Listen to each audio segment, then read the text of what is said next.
Bien. Bueno, la idea un poco, chicos, de la clase es ver algunos conceptos generales de la anatomía respiratoria. Como yo les decía, estuvieron viendo más que nada lo que es referente a vía aérea superior en la clase anterior, y nos vamos a abocar un poco a lo que es pulmón y caja torácica, ¿sí? Entonces, ¿quién me puede describir, en base a lo que vieron en la clase anterior, cuál es el recorrido que hace el aire desde la nariz hasta los alveolos? ¿Quién se anima a describirme la secuencia? ¿Por qué estructuras o órganos pasa el aire al momento de la inspiración?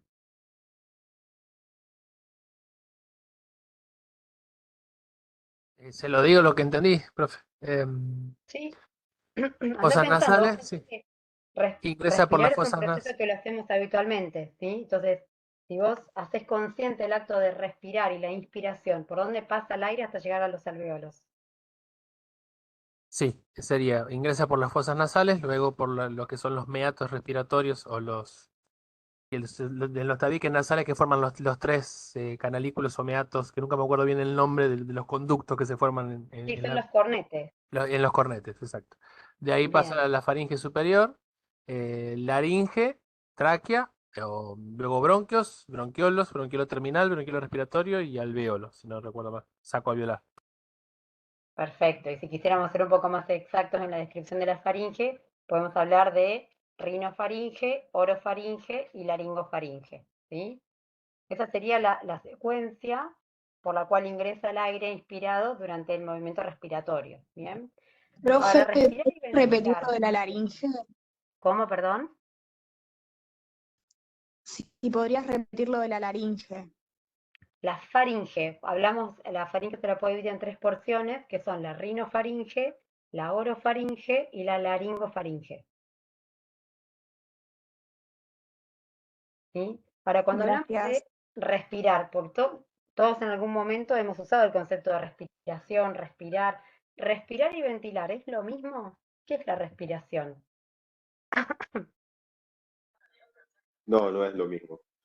La respiración es el intercambio gaseoso entre. Bien, Y la ventilación es cuando es el acto de entrar el aire y pasar por los alveolos y ahí hay un intercambio y eso sería la respiración. bien. O sea, en términos generales, cuando hablamos de respiración, nos referimos a todos los procesos que se involucran en el transporte de oxígeno desde el medio ambiente hacia la célula y de dióxido de carbono desde la célula hacia el medio ambiente, ¿sí? Ese proceso, que vulgarmente llamamos respiración, en los organismos unicelulares se produce por un mecanismo muy simple como es la difusión simple, y esa difusión se hace a través de la membrana celular mediado por un gradiente de concentración, desde el lugar de mayor gradiente hacia el de menor gradiente. ¿Para qué pasa en los seres humanos, donde este proceso es más complejo porque somos seres pluricelulares, o sea, tenemos muchas células, necesitamos organizarnos en sistemas, ¿sí? Y en aparatos para lograr esa finalidad. Entonces van a ver que la respiración se puede dividir en cuatro grandes etapas, o en cuatro grandes procesos, ¿sí? Que son la ventilación pulmonar, la difusión alveolo-capilar, el transporte de oxígeno y dióxido de carbono por la sangre y la difusión a nivel de los tejidos, ¿sí? Ahora igual yo les voy a mostrar el dibujo. Pero van a ver que según la literatura también se habla de respiración como una respiración interna y otra respiración externa. Por ejemplo, esta clasificación del proceso respiratorio en cuatro procesos es como lo van a encontrar en el Husa y Cingolani. Ahora, si van a leer, por ejemplo, el Boron, van a ver que habla de una respiración externa y una respiración interna, ¿sí? La respiración externa comprende el pasaje del transporte de oxígeno desde la atmósfera hacia la mitocondria y el transporte de dióxido de carbono desde la mitocondria hacia la atmósfera. Eso sería la respiración externa, que algunos lo usan como sinónimo de ventilación. Mientras que la respiración interna se refiere al proceso de fosforilación oxidativa, es decir, a la respiración mitocondrial, que es la que se produce por la oxidación de compuestos carbonados para generar dióxido de carbono y agua como producto final. ¿Sí? ¿Se entiende la diferencia? Pues tenemos una respiración interna a nivel mitocondrial o sinónimo de fosforilación oxidativa y una respiración externa que es el proceso por el cual movilizamos oxígeno y dióxido de carbono según gradientes de concentración. ¿Bien? Profe, la respiración interna sería también la generación de ATP por glucosa, por ejemplo. Es que en realidad la respiración interna se refiere justamente a la cadena transportadora de electrones. ¿Sí? Lo que se hace es, por oxidación de estos compuestos carbonados, como es la glucosa, se utiliza el oxígeno como último aceptor de los electrones y se generan moléculas de ATP. ¿Sí? Eso sería una respiración aeróbica, donde el rédito en la formación de ATP es muchísimo mayor que en una respiración anaeróbica. ¿Sí? ¿Se acuerdan cuando vieron ciclo de Krebs y metabolismo de los hidratos de carbono? Bueno, el último aceptor de los electrones en la cadena transportadora de electrones es el oxígeno. Entonces a eso se refiere con la fosforilación oxidativa. ¿Bien? Profe, Allí ¿me les voy a puede poner- repetir los Sí, 4 procesos, por favor? sí. Ya les voy a poner un videito. Los 4 procesos, esperen que lo quiero pausar.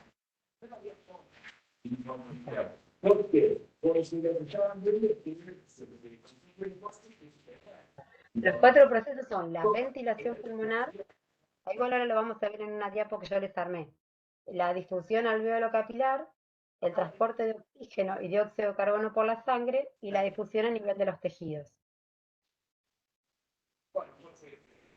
¿Sí? ¿Se ve ahí, chicos? Yo solamente veo el link, profe, no sé. Pero no.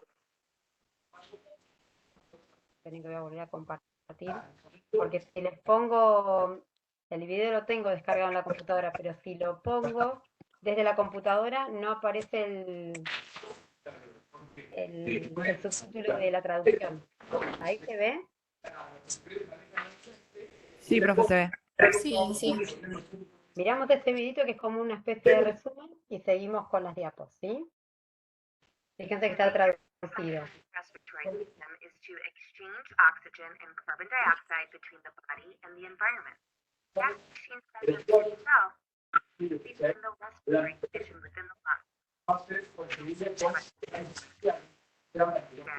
Larynx, trachea, bronchi, and bronchiole. Air to the lungs.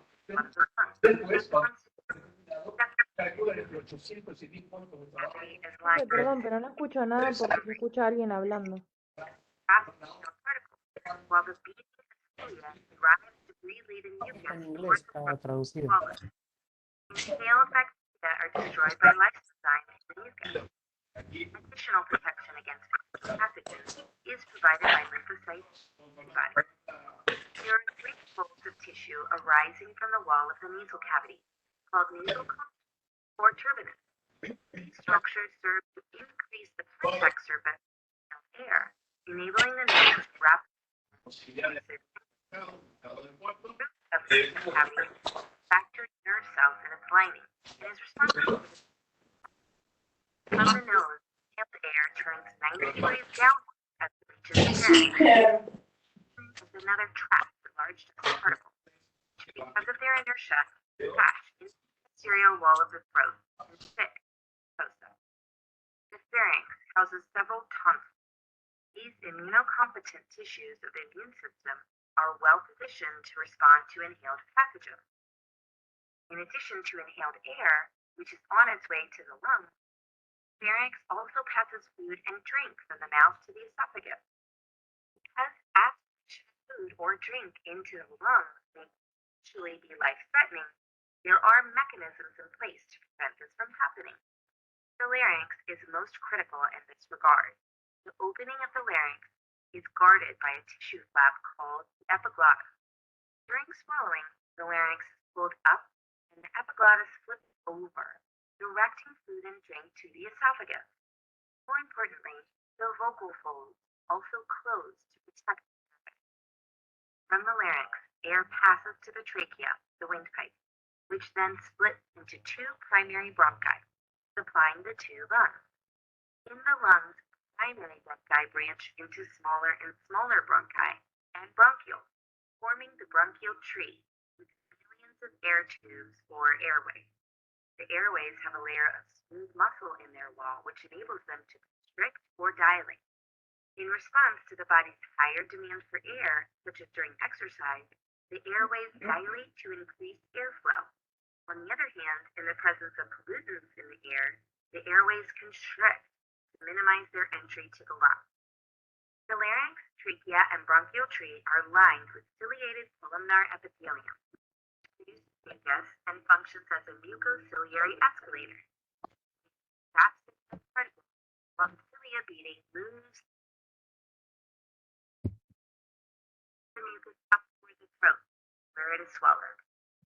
The last component of the conducting division, the terminal bronchioles, branch into several respiratory bronchioles, which mark the beginning of the respiratory division. The respiratory bronchioles end with microscopic air sacs called the alveoli, each of which is surrounded by blood capillaries. This is where the gas exchange process takes place. The alveolar wall is composed mainly of type 1 thin squamous cells, which allow rapid gas diffusion.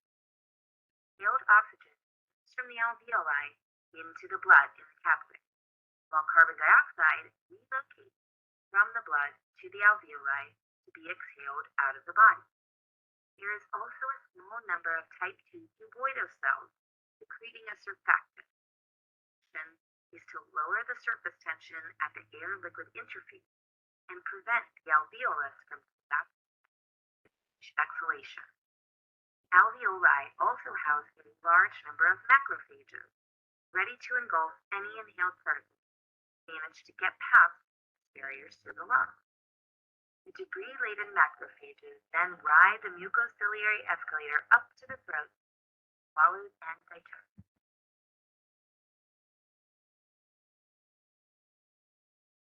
Bueno, fíjense, en este video tenemos un pantallazo general de cómo sigue la secuencia del aire inspirado, ¿sí?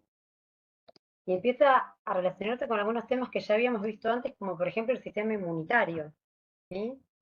Vieron cómo tenemos las amígdalas a nivel de la orofaringe, ¿sí? Que eso actúa como un primer sistema de defensa.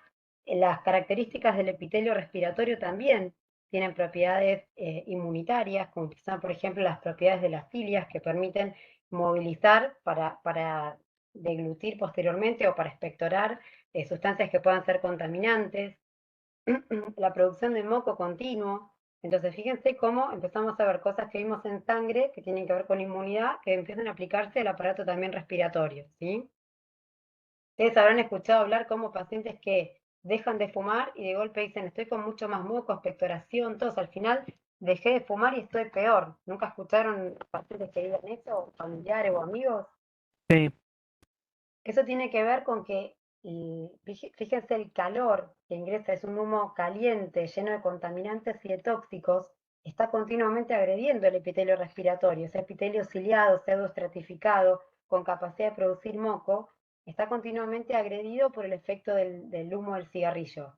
Cuando esas cilias empiezan a despegarse y empieza a funcionar, esta función respiratoria que es el de la cilia para movilizar todas estas sustancias extrañas, es que el paciente empieza a expectorar. Pero eso habla de la recuperación del epitelio, no que el paciente esté peor. Entonces muchas veces dicen, al final estoy peor, estoy con tos, moco, vuelvo a fumar. No, eso era una señal de recuperación de ese epitelio que estaba totalmente agredido por el efecto químico y el humo caliente del cigarrillo, que empezaba a regenerarse. Entonces esto es algo que al paciente hay que explicarle cuando va a dejar de fumar, que eso es una señal de recuperación del epitelio, ¿sí? Profe, te hago una pregunta. Sí. En una parte del video dice que los alveolos tienen células escamosas delgadas y decía permite y justo se... Igual después cuando les subo la diapo, les pongo el link para que lo pongan, copien y pegan en Google y les abre directamente en YouTube, porque ahí está subtitulado. Si no, tengo el video grabado, pero cuando uno lo descarga no está el subtítulo. Pero quédense tranquilos para que lo puedan ver todas las veces que quieran, ¿sí? Igual después nos vamos a centrar más en la parte del alveolo cuando veamos el intercambio gaseoso. Ahora es como un pantallazo general de lo que es el aparato respiratorio, ¿sí? Para que vayan conociendo que hay células especializadas, como son los neumocitos tipo 2, que van a producir un tipo de sustancia llamada surfactante que incide sobre la tensión superficial. O sea, vamos empezando a mencionar algunos conceptos que lo vamos a ver más en profundidad a medida que avancemos en respiratorio. ¿Bien?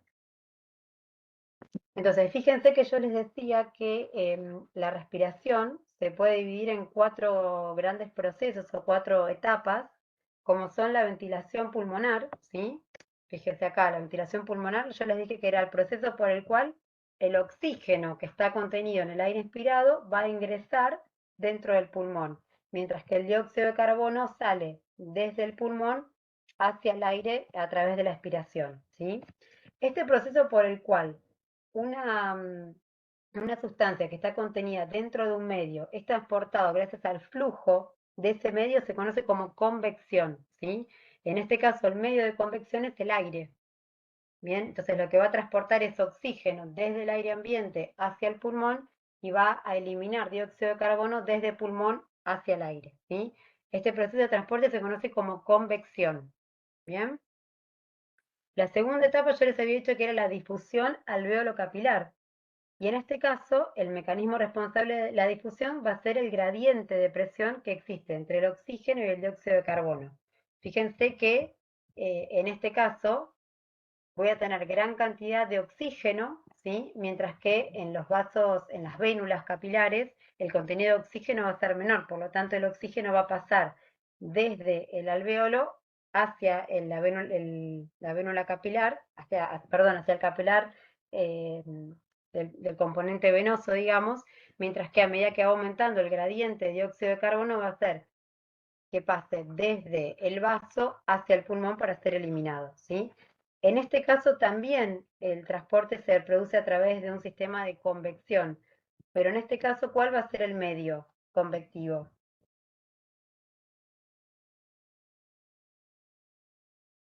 ¿La sangre? La sangre. En el otro caso hablábamos de convección a través del aire, que contenía oxígeno y dióxido de carbono, y en este caso el oxígeno y el dióxido de carbono van a estar contenidos en la sangre, ¿sí? ¿Cómo iba a transportar el oxígeno en sangre? ¿Se acuerdan? La hemoglobina. Por la hemoglobina, exacto. ¿Por qué? Porque el oxígeno, si no, cuando estaba libre, podía generar radicales libres y generar lesión celular. Entonces, el oxígeno va a ser transportado a través de la hemoglobina, ¿para qué? Para que se produzca por convección circulatoria, ¿sí? El pasaje de la sangre para ir hacia los tejidos. Y acá lo mismo, lo que voy a tener es el transporte, difusión a nivel del tejido, también por diferencias de gradientes, ¿sí? Entonces voy a tener entre la sangre capilar y el líquido intracelular. Voy a tener que la presión parcial de oxígeno en la sangre capilar es mucho mayor que en la célula, de modo que el oxígeno difunde hacia la célula, mientras que el dióxido de carbono va en sentido opuesto, ¿sí? Va a ir desde el tejido hacia la sangre capilar, ¿bien? Esas son las 4 etapas o los 4 procesos de, de la respiración. Bien, ventilación, Profe, difusión alveolo-capilar, sí. perdón, ¿está bien decir que la segunda etapa comprende la hematosis? ¿Sería lo Bueno, la mismo? difusión alveolo-capilar en definitiva es la hematosis, Claro. ¿sí? Y después la convención, está bien pensarlo como el transporte. Exacto. Cuando Ok. uno habla, ahora vamos a ver la diferencia entre un sistema y un aparato, ¿sí? ¿Por qué? Porque aunque el pulmón es el órgano central del sistema respiratorio, van a ver que hay varias funciones que ocurren por fuera del pulmón, ¿sí? Y que tiene importantes funciones el aparato cardiovascular y la sangre. ¿Por qué? Porque si yo no tengo sangre para poder transportar el oxígeno unido a la hemoglobina, por más que se produzca la hematosis, no voy a tener cómo transportarlo. Y si a su vez no tengo un sistema de bomba que me haga circular ese oxígeno que incorporé a través de la difusión alveolo-capilar, no puedo hacer llegar este oxígeno a los distintos tejidos. Entonces, fíjense cómo sangre, aparato cardiovascular y pulmón están íntimamente relacionados, ¿sí? Además, el pulmón no solo cumple funciones respiratorias, sino que cumple mecanismos de defensa, de inmunidad. Van a ver que participa en la producción de ciertas hormonas, como es la enzima convertidora de angiotensina, cuando veamos la parte de hipertensión. Entonces, todo empieza a interrelacionarse. O sea, que no me puedo quedar con la idea de que el aparato respiratorio del pulmón solamente cumple funciones respiratorias y la hematosis, sino que intervienen otros procesos de defensa, procesos hormonales, y hay un interjuego muy estrecho entre lo que es aparato cardiovascular y sangre. ¿Bien? ¿Eso se entendió? Entonces, fíjense, como yo les decía, principal función del pulmón es la hematosis, ¿sí? Este gráfico estamos viendo lo mismo, como por el proceso de ventilación ingresa oxígeno desde el aire ambiente hacia adentro del pulmón, y elimino dióxido de carbono, ¿sí?, hacia el aire ambiente. Se produce el proceso de hematosis, y van a ver que cuando hablamos de corazón lo podemos esquemáticamente clasificar como un corazón derecho y un corazón izquierdo, aunque en realidad el corazón es una bomba única, ¿sí? Pero en el corazón izquierdo lo que voy a hacer es transportar la sangre, que ya está oxigenada. ¿Para qué? Para que difunda el oxígeno hacia los distintos tejidos que necesitan oxígeno para cumplir su función celular. Esto sería la respiración interna, ¿sí?, la que se produce dentro de la mitocondria. Y una vez que libero dióxido de carbono como producto de degradación, lo que voy a hacer es eliminar ese dióxido de carbono que va a llegar hacia el corazón derecho a través de las venas cavas superior e inferior. ¿Para qué? Para que a través de la arteria pulmonar pase sangre desoxigenada y vuelve a oxigenarse a través del pulmón. Entonces, por eso hablamos de un corazón derecho y un corazón izquierdo como dos bombas que funcionan en paralelo. ¿Bien?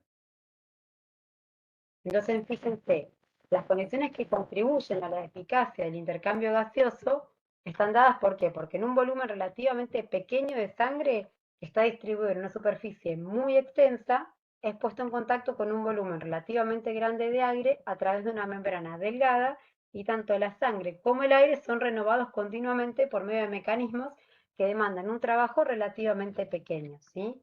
Esos son conceptos generales. O sea, las características estructurales del pulmón que tienen gran relevancia son, por un lado, el volumen que está ocupado por las vías aéreas de conducción, ¿sí?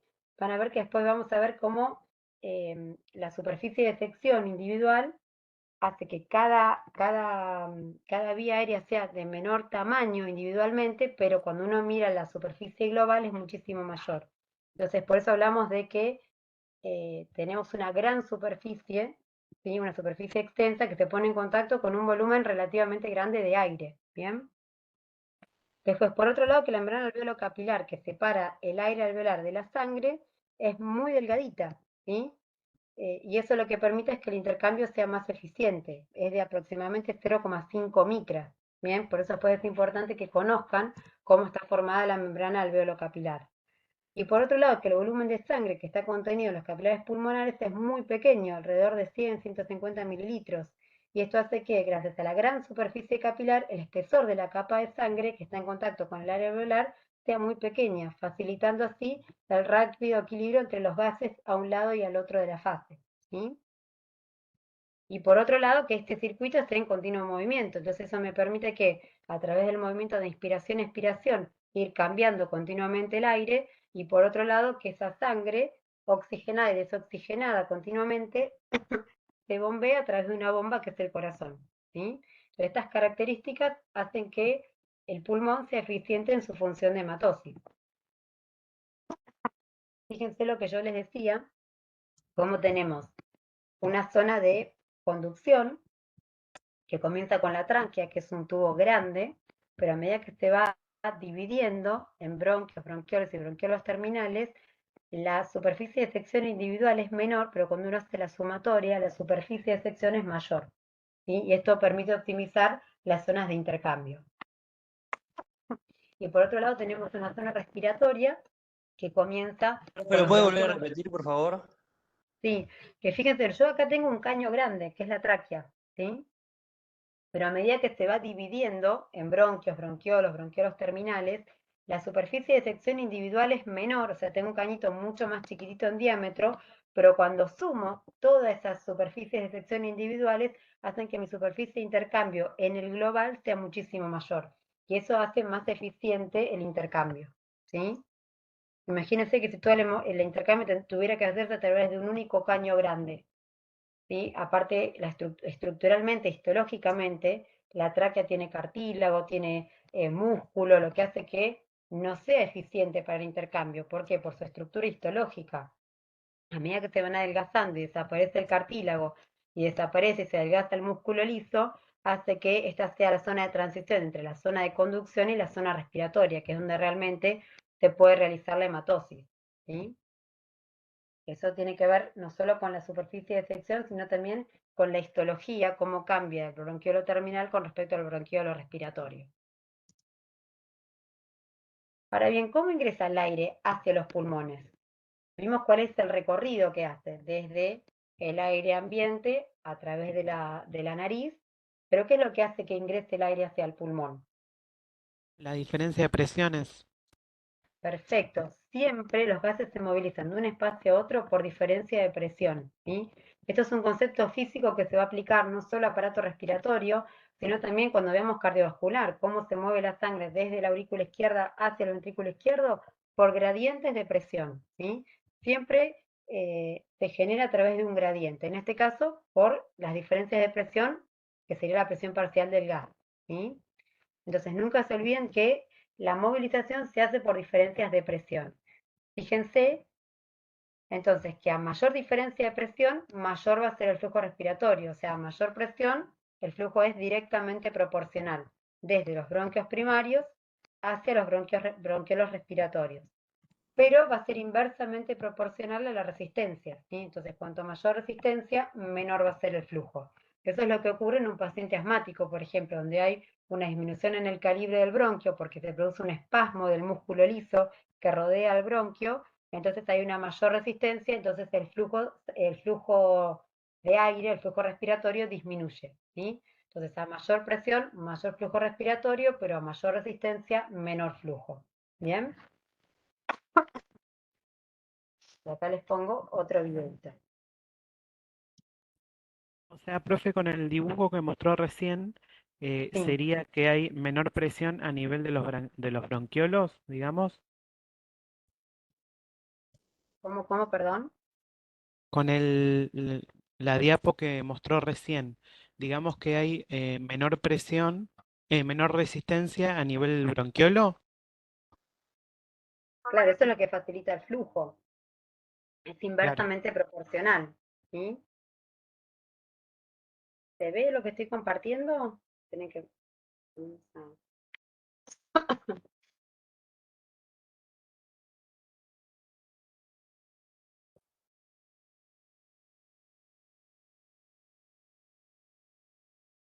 ¿Ahí se ve el video, chicos?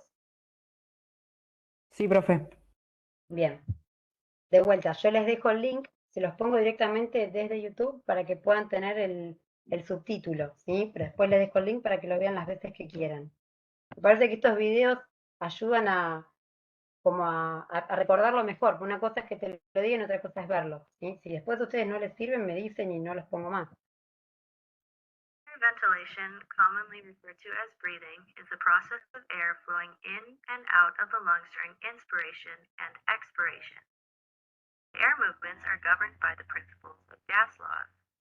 Basically, air flows from higher to lower pressure. Pressure within a cavity increases when its volume decreases, and vice versa. Volume of a given amount of gas increases with increased temperature. At rest, in between breaths, the pressure inside the lungs, atmospheric pressure, equals the pressure outside of the body, or atmospheric pressure. When discussing respiratory pressures, this is generally referred to as a relative pressure of zero. This is because what matters is the difference between the two pressures, not their absolute values. Thus, a negative pressure is a pressure below atmospheric, while a positive pressure is above atmospheric. The lungs are covered in a double layer of thin space surrounding the lung cavity. The pressure within the pleural cavity, or intrapleural pressure, is normally negative. This negative pressure acts like a suction to keep the lungs inflated. This becomes zero, just in the case of pneumothorax, when the chest wall is punctured, the same pressure as the outside air, the lung would collapse. Pulmonary ventilation is achieved by rhythmically changing the volume of the thoracic cavity. During inspiration, the diaphragm and the external intercostal muscles contract, expanding the thoracic cavity and the lungs. This increase in volume results in a decrease in pressure, causing outside air to flow in. Another factor that helps to inflate the lungs is the warming of the inhaled air. This effect is most notable on a cool day when the temperature outside is significantly low. The inhaled air increases in volume as it warms up the body, further facilitating inhalation. While inspiration requires muscular contraction, energy expenditure, expiration during quiet breathing is a passive process. As the diaphragm returns to its original position and the muscle, thoracic and lung volumes decrease, pushing air out. Quiet expiration relies therefore on the elasticity of the lungs and their cage, their ability to spring back to the original dimensions. Conditions that reduce pulmonary elasticity, such as emphysema, can cause difficulty exhaling. Deep breathing requires more forceful contractions of the diaphragm, intercostal muscles, and involves additional muscle to produce larger changes in the thoracic volume. Deep expiration, unlike quiet expiration, is an active process. Another factor that affects ventilation is the resistance to airflow, which exists within the lung tissues and in the airways. Lung compliance refers to the ease with which the lungs expand. Healthy lungs normally have high compliance, low resistance, like a thin balloon. Late. Compliance is reduced when the lungs become stiff, conditions that cause scarring of tissues or fibrosis. In this case, the lung turns into a thick balloon harder to inflate. Diseases that narrow the airways, such as asthma, increase resistance, making it harder to breathe. The airways may also dilate or constrict in response to various factors. For example, parasympathetic stimulation and histamine typically narrow the bronchioles, increase resistance, and increase airflow, while epinephrine, released during exercises, dilates and increases airflow.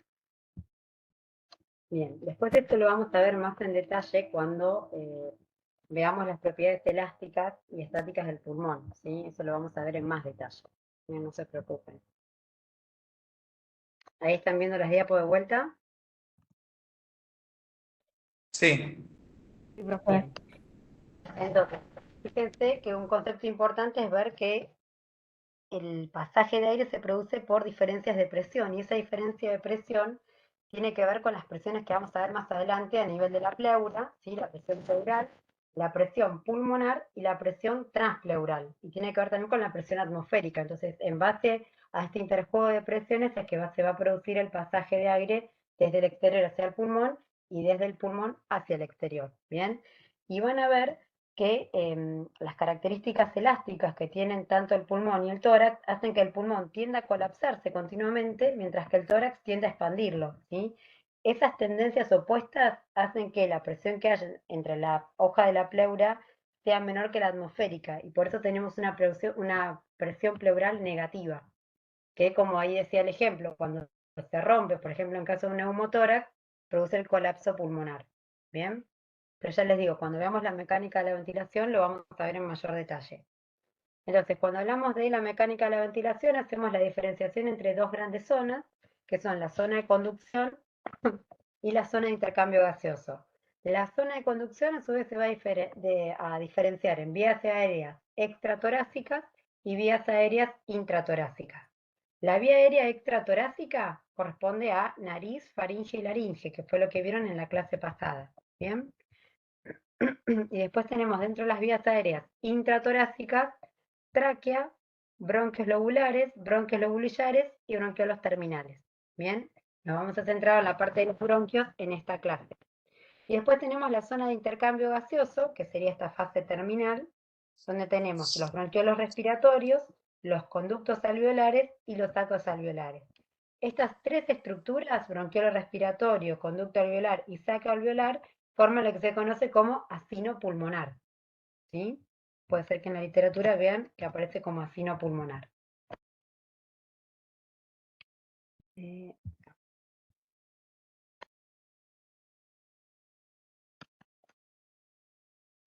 Todo el aire que está contenido en esta zona de conducción es lo que se conoce como espacio muerto anatómico. ¿Saben por qué se llama espacio muerto anatómico? ¿Porque es el aire que no ventila? Porque es el volumen de aire que está contenido en la zona de conducción y donde no se produce la hematosis, ¿sí? Entonces es un aire que se mueve, pero no hay un intercambio gaseoso, por eso se le llama espacio muerto anatómico, ¿bien? Pero ustedes ya lo vieron en la clase pasada, más allá de que no se produzca la hematosis, ¿cuál es la finalidad de esta zona de conducción? ¿Qué es lo que sucede con el aire en esta zona de la vía respiratoria? El aire es termorregulado, es humedecido, se eliminan sustancias tóxicas, partículas, ¿sí? Entonces cumple una finalidad, ¿bien? Y además acuérdense que la mucosa de la vía aérea también cumple importantes funciones de defensa contra las infecciones. Entonces no es una zona netamente de conducción, no es un caño que conduce, sino que va calentando, humidificando. Por esto que vimos que la temperatura del aire que ingresa también incide sobre la capacidad pulmonar para que ingrese el aire. No solo depende de la presión, sino también de la temperatura del aire. ¿Bien? Entonces en esta zona de conducción se produce como un preprocesamiento del aire que va a ingresar al pulmón. Y como les decía, bronquiolo respiratorio, conducto alveolar y saque alveolar van a formar el acino pulmonar. Ahora, anatómicamente hay una diferencia. Sí. Recién usted nombró el espacio muerto anatómico y quería consultar qué era el espacio muerto fisiológico, porque también hemos Eso lo hablado. vamos a ver cuando veamos capacidades pulmonares y volúmenes pulmonares. Listo, la que viene. Gracias. ¿Sí? Porque van a ver que entra dentro de toda la mecánica de la ventilación, cómo interjuegan los músculos de la respiración, los músculos de la expiración, los músculos de la inspiración, y van a ver que hay capacidades y volúmenes pulmonares que van a quedar dentro del pulmón. Uno es el volumen residual, ¿sí? Entonces van a ver que hay distintos volúmenes en base al tipo de respiración, si es una inspiración forzada, a partir de dónde parto la respiración. Eso lo vamos a ver cuando veamos un poco de espirometría en la clase siguiente. ¿Bien? Pero esto es un espacio muerto anatómico, no tiene que ver con los volúmenes que esté respirando o los puedo modificar con una inspiración profunda o una expiración profunda. ¿Sí? Eso es un espacio anatómico. ¿Bien? Entonces, cuando hablamos del sistema respiratorio, yo les decía que si bien el pulmón es el órgano central del sistema respiratorio, hay otros sistemas que participan, como habíamos dicho, cardiovascular, ¿por qué? Porque es el que moviliza la sangre oxigenada, el sistema hematológico o la sangre, ¿por qué? Porque es el encargado del transporte del oxígeno a través de la hemoglobina. Entonces, cuando hablamos de respiratorio, hablamos en general de un sistema respiratorio. Y la diferencia es que un aparato es un conjunto de órganos que contribuyen a una función principal y que tienen una secuencia anatómica. Pero en un sistema es un conjunto de órganos y estructuras análogas que cumplen funciones particulares, que interactúan con el fin de generar una función principal, pero que no necesariamente tienen una secuencia anatómica. ¿Sí? Por ejemplo, en el tema del sistema respiratorio o el sistema tóraco-pulmonar, como vamos a ver más adelante. ¿Sí? Y hablamos de un sistema tóraco-pulmonar, ¿por qué? Porque depende de la caja torácica, de la vía aérea, como ya vimos, tráquea, bronquios y toda su subdivisión, del parénquima pulmonar, y cómo el sistema vascular también hace a la función de este sistema tóraco-pulmonar. Bien, que después en la clase siguiente vamos a ver que hay una dinámica estática, una mecánica de ventilación estática, otra dinámica que tiene que ver con el interjuego de presiones a nivel del aparato respiratorio. Entonces, cuando hablamos de la caja torácica, ¿sí? Se refiere al esqueleto del tórax que forma la caja torácica osteocartilaginosa, que lo que hace es fundamentalmente proteger las vísceras torácicas y algunos órganos abdominales. Este esqueleto del tórax incluye las 12 pares de costillas, sus 12 cartílagos costales, ¿sí? Fíjense, tenemos las costillas con sus respectivos cartílagos costales asociados, tenemos las vértebras, las 12 vértebras torácicas, van a ver que también están los discos intervertebrales, el esternón, ¿sí? Entonces toda esta caja torácica tiene forma de bóveda y esa morfología le permite dar una notable rigidez a pesar de que el peso que tiene esta estructura no es tanto, ¿sí? Entonces esto permite, como yo les decía, proteger órganos vitales y además resistir las presiones negativas internas que se generan por el retroceso elástico de los pulmones y por la inspiración, que además sirven de inserción para músculos y de sostén para los miembros superiores. Entonces, la caja torácica cumple una importante función de protección y en el mecanismo respiratorio. ¿Bien? Por eso hay pacientes que tienen, por ejemplo, alguna cifosis muy marcada, pacientes con escoliosis, pacientes que tienen pectum excavatum, que son anomalías o variantes anatómicas de la caja torácica, pueden tener un gran compromiso respiratorio sin que necesariamente tengan enfermedad del parénquima pulmonar. ¿Sí? Habrán visto que algunos viejitos que tienen mucha cifosis o donde hay una escoliosis muy marcada, pueden incluso tener un patrón restrictivo a nivel respiratorio por compromiso de la caja torácica. ¿Sí? Entonces, como les decía, la caja torácica está conformada por huesos, cartílagos, músculos y articulaciones, y la principal función es la de protección de órganos nobles y formar un circuito cerrado tóraco-pulmonar. ¿Sí? Como yo les decía, tenemos, por un lado, tendencias opuestas. ¿Sí? Tenemos un pulmón que tiende a colapsarse, mientras que el tórax tiende a expandirlo. Eso se refiere al circuito tóraco-pulmonar. ¿Bien? Y después vamos a tener una apertura torácica superior y una apertura torácica inferior. ¿Bien? Entonces fíjense que no solo tenemos los pulmones, sino que además tenemos a este nivel el mediastino. Cuando uno habla de la caja torácica tiene que recordar que se divide en tres grandes cavidades, que son la cavidad pleural derecha, la cavidad pleural o pulmonar izquierda y el mediastino. ¿Bien? Entonces tenemos el mediastino anterior, el mediastino medio, el mediastino posterior. Y a su vez vamos a tener las cavidades pulmonares, ¿sí? La cavidad pleural derecha y la cavidad pleural izquierda. ¿Bien?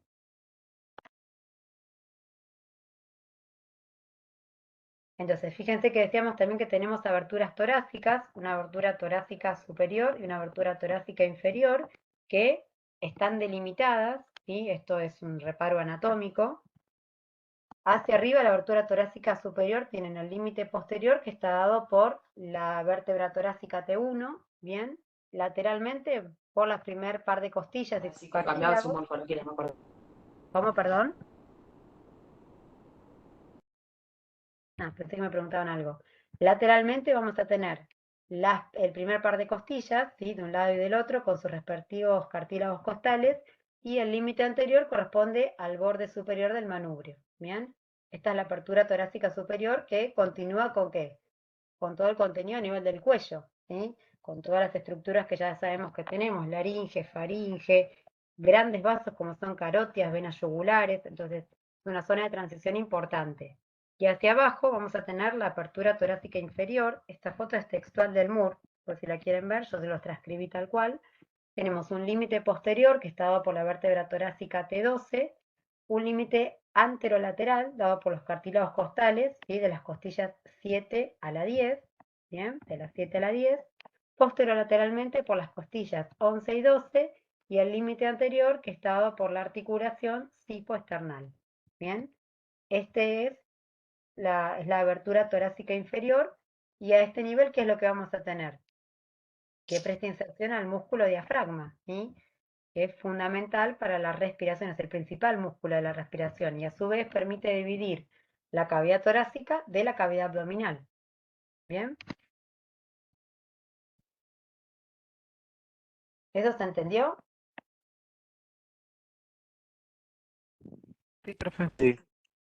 Bueno, entonces, eso es la caja torácica que contiene a los pulmones. ¿Y qué son los pulmones? Como dijimos, son los órganos vitales de la respiración, tienen una forma piramidal, ¿sí? Por lo tanto, como toda pirámide, van a tener un vértice, que se corresponde al extremo superior del pulmón, una base que va a apoyar sobre el diafragma, y tres bordes, anterior, inferior y posterior, y tres caras, costal, mediastínica y diafragmática, según con quién contactan. ¿Bien? ¿Qué relaciones anatómicas van a tener? Bueno, como recién decíamos, con el diafragma, con el corazón, costillas y con los opérculos torácicos. ¿Bien? Van a ver que el pulmón derecho tiene tres lóbulos que están delimitados por las fisuras horizontal y la fisura oblicua, mientras que el pulmón izquierdo va a tener solo dos lóbulos separados por una única fisura, que es la fisura oblicua. ¿Bien? Entonces fíjense que tenemos una fisura horizontal y una fisura oblicua, que me va a dividir en tres lóbulos: lóbulo superior, lóbulo medio y un lóbulo inferior, mientras que del lado izquierdo vamos a tener una única fisura oblicua que me va a dividir en un lóbulo superior y en un lóbulo inferior. Esta es la morfología externa del pulmón visto desde la cara anterior. ¿Bien? Acá tenemos la tráquea, que se divide en dos bronquios principales, derecho e izquierdo, y la zona de bifurcación se conoce como carina, ¿bien? Que coincide con el manubrio esternal. En la cara interna del pulmón vamos a tener una estructura importante que es el hilio pulmonar. ¿Saben qué es el hilio? ¿Es el espacio donde pasa el paquete vascular y los bronquios? Perfecto. Fíjense, el hilio es un área en forma de cuña. Todos los órganos tienen un hilio por donde ingresan, ¿sí? arteria, vaso y nervio. Como decía el compañero, es el paquete vasculonervioso. En este caso es un área en forma de cuña en la cara mediastínica del pulmón, tanto derecho como izquierdo, ¿sí? Donde están las estructuras que forman la raíz del pulmón, donde entran y salen las vísceras. ¿Y cuál es la raíz del pulmón? ¿Sí? Así está nomenclado en el MUR. Se dice que la raíz del pulmón incluye la arteria pulmonar, las venas pulmonares, superior e inferior, los vasos linfáticos, el bronquio y los vasos bronquiales rodeándolos. ¿Bien? Entonces, fíjense que tenemos el bronquio principal, las arterias bronquiales, la arteria pulmonar, vena pulmonar y vasos linfáticos. ¿Bien? Ese es el hilio del pulmón donde ingresa justamente la nutrición para el pulmón y la irrigación funcional para el pulmón, como vamos a ver más adelante. Ahora, cuando vemos el árbol bronquial, esto yo lo saqué, esta foto de Google, que me pareció que estaba buena la organización para que se armen el esquema. ¿Cómo está formado el árbol bronquial? Habíamos dicho un tubo principal que es la tráquea, ¿sí? Después estudien bien cómo es la diferencia histológica entre las distintas ramificaciones del árbol traqueobronquial, primarios, secundarios y terciarios, porque eso hace, la histología hace la funcionalidad del tipo de bronquio, ¿bien? Tenemos que la tráquea se va a dividir en un bronquio principal derecho y un bronquio principal izquierdo, que son los bronquios primarios. Esto ya lo vieron en la clase pasada, el bronquio principal derecho es más ancho y corto, ¿sí? Y discurre más verticalmente que el izquierdo. Se van a dividir en bronquiolos o bronquios secundarios, que son los bronquios lobulares, ¿bien? 3 del lado derecho para cada uno de los lóbulos del pulmón y 2 en el lado izquierdo.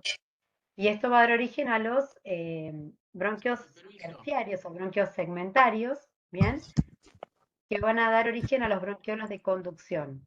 Estos a su vez terminan en los bronquiolos terminales, aproximadamente en la generación número 17, lo que dice la literatura, los bronquiolos terminales pasan a formar los bronquiolos respiratorios. Estos bronquiolos terminales son bronquiolos de conducción más pequeños, que dan origen a los bronquiolos respiratorios, que se caracterizan por la presencia justamente de alvéolos, ¿sí? Estos bronquiolos respiratorios van a dar los conductos alveolares, alrededor de 2 a 11 conductos alveolares por cada bronquiolo respiratorio, ¿bien? Y estos conductos alveolares terminan en estos sacos, que son los sacos alveolares, aproximadamente de 5 a 6 sacos alveolares por cada conducto alveolar, ¿bien? Y fíjense que en el pulmón hay alrededor de 300 millones de alvéolos, ¿bien? Esta es la segmentación o la división del árbol traqueobronquial. Entonces, fíjense, en la porción respiratoria de este árbol traqueobronquial tenemos el bronquiolo terminal, que da origen al bronquiolo respiratorio, con sus respectivos alvéolos, y los conductos alveolares, ¿bien? Fíjense cómo estos bronquiolos respiratorios, con sus conductos alveolares y alvéolos, están rodeados por una gran cantidad de vasos o de capilares, que son los capilares pulmonares, ¿sí? Que forman una red que permite la correcta hematosis, ¿bien? Entonces vamos a ver cómo tenemos el bronquiolo terminal, y acá comenzaba ya la parte respiratoria, el bronquiolo respiratorio, con los alvéolos, los sacos alveolares y los conductos alveolares, rodeados por estos vasos que forman esta rica red capilar, como yo les decía, que van a tener sangre desoxigenada desde la arteria pulmonar y sangre oxigenada hacia la vena pulmonar. Recuerden que este es el único caso donde la sangre oxigenada va por vena y la sangre desoxigenada va por la arteria. ¿Bien?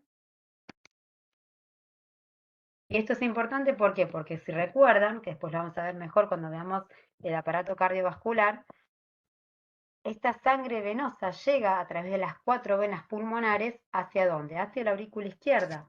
Y esta sangre oxigenada proveniente de las venas pulmonares pasa hacia el ventrículo izquierdo y desde el ventrículo izquierdo a través de la arteria aorta para distribuirse por el resto de los tejidos, ¿sí? Una vez que se produjo el intercambio, la respiración interna, la respiración celular, lo que voy a liberar es dióxido de carbono, que va a regresar hacia la aurícula derecha a través de las 2 grandes venas cavas, superior e inferior, para pasar desde la aurícula derecha hacia el ventrículo derecho y desde el ventrículo derecho por la arteria pulmonar hacia los pulmones. En este caso, la arteria pulmonar lo que va a estar llevando es sangre desoxigenada, ¿sí? Esto es lo microscópico y esto es la anatomía macro, ¿bien? Fíjense cómo de esa red de vasos a nivel de los alvéolos se forman los grandes vasos que van a formar la arteria pulmonar y las venas pulmonares, con sangre desoxigenada en la arteria pulmonar y sangre oxigenada en el pulmón a través de las venas pulmonares. ¿Bien? Ahora bien, cada pulmón está revestido y rodeado por un saco pleural seroso que consta de 2 membranas continuas, ¿bien? Y estas membranas, como vimos, son importantes, ¿para qué? Para mantener esta presión pleural negativa y evitar que el pulmón se colapse. Vamos a tener una pleura visceral, que es la que va a recubrir el pulmón formando su brillante superficie externa, y una pleura parietal, que es la que reviste la cavidad pulmonar, ¿bien? ¿Qué es la cavidad pleural? Es un espacio en realidad que es virtual, formado entre la pleura visceral y la pleura parietal, que lo que hace es contener una lámina de líquido seroso pleural, que lo que hace es lubricar la superficie pleural y permitir que las hojas de la pleura se deslicen suavemente una sobre otra, ¿sí? Se usa la analogía, es como si fueran 2 delgadas capas o películas de vidrio, ¿sí? Que están interpuestas con un líquido que permite el fácil deslizamiento de una sobre otra. Bien, este líquido pleural lo que evita es el colapso de los pulmones y permite que se expanda cuando el tórax se expande por la inhalación. Entonces, fíjense, la pleura visceral lo que hace es cubrir íntimamente al pulmón y se adhiere a toda su superficie, incluida la situada dentro de las fisuras horizontales y oblicuas, o sea, se mete dentro de las fisuras, ¿bien? Y dota al pulmón de una superficie lisa y resbaladiza para permitir este movimiento libre de la pleura parietal. Y se continúa con la pleura parietal en el hilio del pulmón. Bien, mientras que la pleura parietal reviste la cavidad pleural, se adhiere a la pared torácica, al mediastino y al diafragma. Es más gruesa que la pleura visceral y consta de 3 o 4 porciones. Según la literatura van a haber 3 porciones o 4 porciones. Cervical, costal, mediastínica o diafragmática, o algunos hablan solamente de costal, mediastínica y diafragmática. Bien. Pero esta pleura parietal es sensible y está inervada por los nervios frénicos intercostales. Esto a veces es una pregunta de examen. ¿Qué pleura tiene sensibilidad y cómo está dada esa sensibilidad? Bien, bueno, ya saben, por los nervios frénicos e intercostales. Y la pleura que tiene sensibilidad es la pleura parietal. ¿Para qué es un neumotórax o qué es un derrame pleural? Es lo que decíamos antes. Cuando se rompe el normal equilibrio y se produce una lesión de la pleura, eso permite que se colapse el pulmón, ¿bien? Y en el caso de que se produzca un aumento de ese líquido, que normalmente es no más de 15 mililitros, se va a producir un derrame pleural. Y habitualmente lo que se ve es en el repliegue de la pleura, donde se forma un receso que se llama receso costofrénico, se va a ver líquido a nivel de ese ángulo cuando el paciente se encuentra en posición de pie. Eso es sobre todo en la placa de tórax. ¿Bien?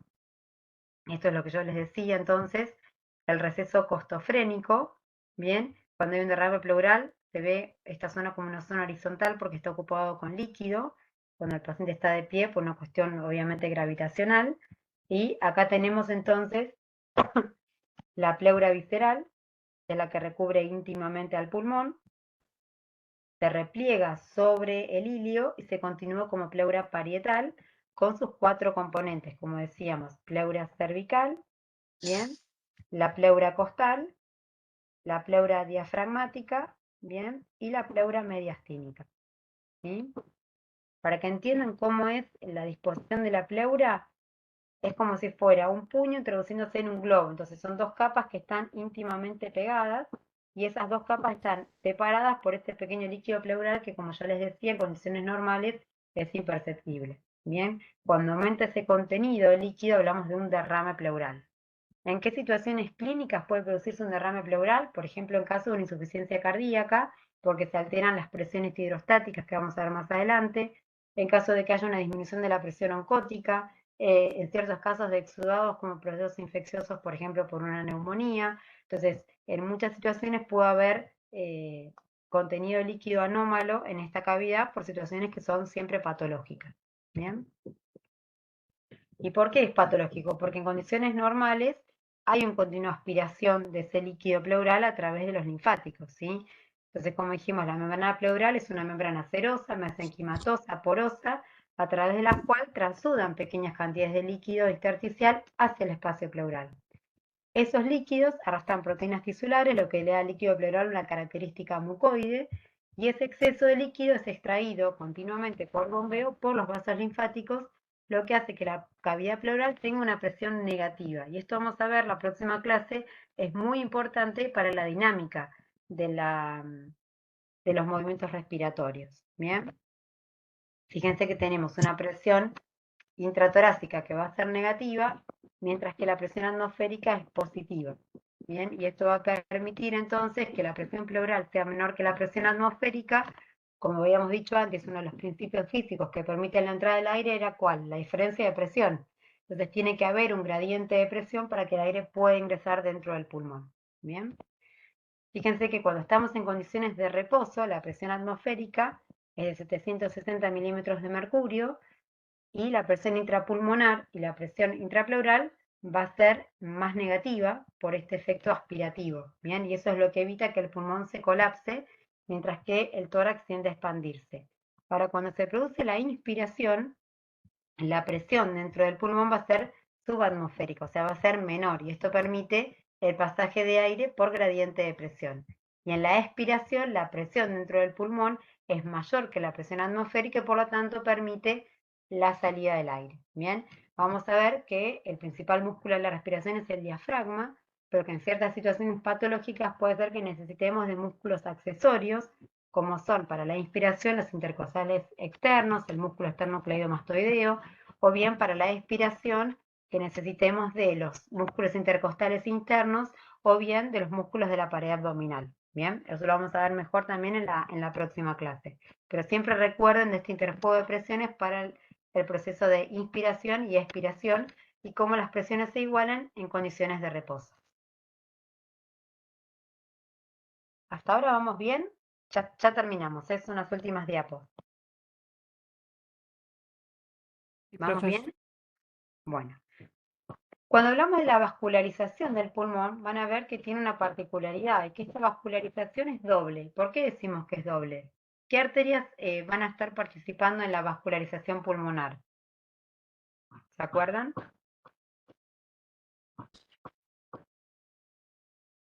La pulmonar y Sí. las bronquiales. Perfecto. ¿Y qué diferencia hay entre una y otra? ¿Por qué decimos que la vascularización pulmonar es doble?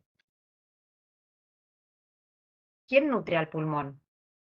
La bronquial. Exacto. Van a ver que cuando hablamos de la vascularización pulmonar y pleural, tenemos por un lado una irrigación que es funcional, que hace su función de hematosis, y por otro lado tenemos una irrigación nutricia, ¿sí? Entonces, la circulación bronquial lo que asegura es la nutrición del parénquima pulmonar, mientras que la circulación pulmonar lo que va a cumplir es su función de hematosis. ¿Bien? Entonces, ¿cómo está esta irrigación funcional? Como veíamos antes, cada pulmón tiene una arteria pulmonar que lo irriga y dos venas pulmonares que drenan la sangre procedente de él. Habíamos dicho entonces que la arteria pulmonar se originaba ¿dónde? Del ventrículo derecho, ¿sí? Que transportaba ¿qué tipo de sangre? ¿Oxigenada o desoxigenada? Desoxigenada. Sangre desoxigenada, ¿sí? Ingresa una arteria pulmonar izquierda, una arteria pulmonar derecha, se produce a través de esta rica red de capilares la hematosis, ¿bien? Y regresa a través de las venas pulmonares, que son dos del lado derecho y dos del lado izquierdo, hacia la aurícula izquierda, donde las venas pulmonares van a estar transportando sangre oxigenada. Desde la aurícula izquierda pasa al ventrículo izquierdo y desde el ventrículo izquierdo por la arteria aorta distribuye la sangre oxigenada al resto de los órganos y tejidos. Esa es la irrigación funcional del pulmón, ¿sí? Esto que veíamos antes en detalle. Bien. Después vamos a ver las características físico-químicas del pulmón que permiten este intercambio. Cómo tiene que ver, cómo está conformada la membrana, ¿sí? Alveolo capilar, ciertas características como son la presencia de un fosfolipio que es el surfactante que permite este intercambio. Eso lo vamos a ver en las clases subsiguientes, ¿sí? Y después tenemos lo que dijimos es la irrigación nutricia, dada por las arterias bronquiales izquierda, la arteria bronquial izquierda y una arteria bronquial derecha. Normalmente las arterias bronquiales izquierdas, superior e inferior, nacen directamente de la aorta torácica, ¿bien? Mientras que la arteria bronquial derecha es una arteria única que puede nacer directamente de la aorta torácica a partir de un tronco común, con la tercera arteria intercostal posterior derecha, puede nacer junto con la arteria bronquial superior del lado izquierdo, o bien directamente nacer desde las arterias intercostales derechas, ¿bien? Las pequeñas arterias bronquiales van a dar ramas para toda la parte superior del esófago y luego discurren a lo largo de las caras posteriores de los bronquios principales para irrigar a los bronquios y sus ramas hasta los bronquiolos respiratorios. ¿Bien? Y después drenan a través de las venas bronquiales, drenan los lechos capilares más proximales por las arterias bronquiales y el resto es drenado por las venas pulmonares. O sea, solamente la porción proximal del parénquima pulmonar va a estar drenado por las venas bronquiales, mientras que el resto lo hace directamente a través de las venas pulmonares. ¿Sí? Esa es la irrigación nutricia. Entonces recuerden que las arterias bronquiales son dos del lado izquierdo, mientras que del lado derecho es una única arteria bronquial que puede tener distintos orígenes o distintos nacimientos. ¿Bien? Esas son variantes anatómicas dentro de la normalidad. Y para terminar, tratando de unir un poco los conceptos que vimos de la anatomía pulmonar, lo que vimos un poquito con sangre, ¿quién me puede decir qué es un tromboembolismo de pulmón? ¿O por qué se produce el tromboembolismo pulmonar? Tratemos de pensar conceptos que vimos en sangre, uniéndolo con algo de lo que vimos de respiratorio.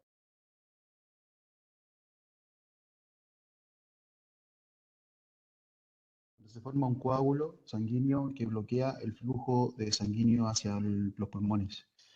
Perfecto, bien. O sea, es un trombo que embolizó, ¿sí? Es un tromboembolismo. ¿Y embolizó hacia dónde? Hacia la arteria pulmonar, ¿sí? Habitualmente el origen más común de los trombos que migran hacia el pulmón son las venas las venas profundas de miembros inferiores. Por eso hablamos de trombosis venosa profunda, ¿bien? Y en caso de que se forme un trombo, hay riesgo de que ese trombo migre hacia la arteria pulmonar y generar una embolia de pulmón, ¿bien? Ahora, ¿en qué situación clínica se puede generar un trombo dentro de las venas de los miembros inferiores? ¿Se acuerdan de la tríada de Virchow? ¿Quién me puede decir qué era la tríada de Virchow? Si querés te puedo mencionar los Perfecto. como lugares, no, los como pedacitos de la tríada, que era hipercoagulabilidad, estasis y lesión en la pared vascular. Perfecto. La tríada de Virchow lo que predispone es a un mayor riesgo de trombosis, a un estado protrombótico, ya sea porque hay una alteración que hace que tengas mayor facilidad de formar trombos, ¿sí? Por una alteración primaria de la sangre, porque se produce una estasis sanguínea, por ejemplo, un paciente que tiene una fractura, un paciente que hace un viaje prolongado o alguna cirugía donde tiene un postoperatorio prolongado, o bien porque se produzca una injuria a nivel de la pared vascular. Eso va a favorecer la formación de un trombo, ¿sí? Fíjense lo que habíamos visto cuando vimos coagulación y vimos hemostasia primaria y secundaria. Acá tenemos formado ya el trombo de fibrina organizado. Todo esto que vemos acá como grandes ramilletes es la fibrina, ¿bien? Entonces lo que se va a provocar es una trombosis que me va a obstruir el pulmón. Clínicamente, ¿qué creen que va a tener un paciente con un tromboembolismo pulmonar? Disminución de la capacidad para respirar. El paciente Insuficiencia lo que va a tener respiratoria. es falta de aire, ¿sí? ¿Por qué? Porque hay una alteración entre la ventilación y la perfusión. O sea, voy a estar ventilando, porque igualmente voy a estar movilizando aire, pero no se puede generar intercambio gaseoso, ¿por qué? Porque está tapada la arteria. ¿Bien? Y si yo sospecho que este paciente tiene un trombo, porque clínicamente viene con disnea, y ustedes saben que la disnea a veces es una sensación subjetiva, es un síntoma, o puede ser un signo, cuando yo constato que el paciente realmente está disnéico. Si yo sospecho que el paciente tiene un trombo, ¿qué prueba de laboratorio de las que vimos en sangre le puedo pedir para confirmar mi sospecha? ¿TP sanguíneo? No, el TP es para ver si el paciente tiene una alteración en la coagulación. El dímero D. Dímero D. El dímero D, exacto. ¿Por qué el dímero D? ¿Qué es el dímero D? Es un subproducto de la Formación de la red de fibrina. Exacto, entonces si yo sospecho que se formó un trombo, lo que voy a querer ver es si hay algún producto de degradación de ese trombo que es el dímero D. Entonces cuando yo sospecho una trombosis, lo que voy a hacer es un dosaje de dímero D, ¿por qué? Porque tiene un alto valor predictivo positivo. ¿Qué significa esto? Que si yo detecto que hay un trombo, el valor del dímero D va a estar elevado. Es poco probable que tenga un trombo si el dímero D es negativo. ¿Bien? Entonces, clínicamente el paciente va a presentar falta de aire, disnea, y para compensar esto, lo vamos a ver más adelante cuando veamos cardiovascular, un mecanismo compensador, por ejemplo, va a ser la taquicardia. ¿Sí? Eso lo vamos a ver cuando veamos cardiovascular. Y en los estudios de imágenes lo que voy a ver es un defecto en la perfusión de la arteria pulmonar. ¿Por qué? Porque hay un stop en el pasaje de sangre por el trombo. ¿Bien? Entonces lo que va a estar Una pregunta. comprometido en este caso es la irrigación funcional y no la irrigación nutricia. ¿Bien? Profe, una pregunta. Sí. Durante la pandemia de COVID se escuchó bastante que varios pacientes desarrollaban tromboembolismo pulmonar. ¿Esto puede ser Bien. causado también por un virus? ¿Y por qué te crees que puede ser generado eso? ¿Qué provocaba el virus? Bueno, insuficiencia respiratoria, imagino que aumenta el gasto cardíaco y como Claro, trastorno circulatorio, pero ¿te acordás cuando vimos inmunidad? ¿sí? ¿Qué es lo que pasaba siempre ¿Por que un hay exceso de la respuesta inmunitaria? lo que Sí, hay es como una respuesta inflamación, inflamatoria? claro. Inflamatoria, claro. Y eso lo que genera es una injuria endotelial. Ah, ok. Entonces, dentro de la tríada de Virchow, ¿cuál es uno de los componentes que favorece la trombosis? El daño endotelial. Ah, perfecto. ¿Sí? Entonces, fíjense que siempre que hay procesos inflamatorios, una respuesta inflamatoria exacerbada, y en este caso, sobre todo el órgano target o el órgano blanco del virus del COVID, era el pulmón. ¿Sí? Entonces, esa injuria endotelial por una respuesta inflamatoria exagerada, lo que generaba era mayor riesgo de trombosis. Por eso muchos pacientes tenían complicaciones como un tromboembolismo de pulmón. Gracias, profe. No, de nada. Profe, disculpa antes de que siga. Sí, Justo puso fin. Pero nada, te iba a pedir decime. si podía poner el sondeo por una cuestión de que tengo que ir a cursar y Ya. ya me tengo que ir. Y si bien entiendo que sea al final, ya no llego hasta las 4. Esperen que vamos a dejar de grabar. Gracias y disculpen la interrupción.